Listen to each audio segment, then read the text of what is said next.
এই সেই তাবুকের নবীজি যেইখানে স্থান করছিল, এখান থেকে যুদ্ধ করছে সেই জায়গা এখনো ওই দেখেন মাটি দিয়ে উঠানো, এখনো যে রকমের তো সেই রকমের আছে।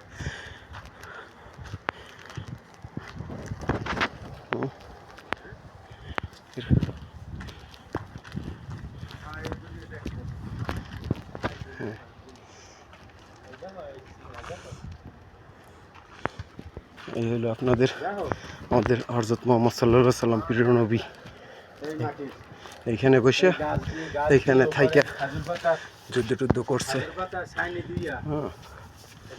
এই যে এই সেই ঘর। তাবুকের যুদ্ধ শুনছেন না আপনারা?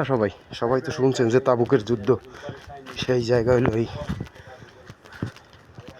এইখানে ছিল। দেখেন সবাই নসিব হয় না, আমাদের হয়েছে নসিবে। আমাদের নসিবে হয়েছে, মাওলায় মিলাইছে, যা আপনাদের দেখাচ্ছি আজকে আমি। সবাই দেখার সুযোগ করে দিয়েন। এই সেই তাবুকের মসজিদ।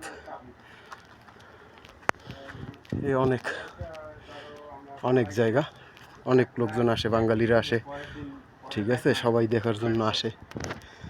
হ্যাঁ, অনেক বড় এরিয়া, ওই সাইডে এই সাইডে বহুত।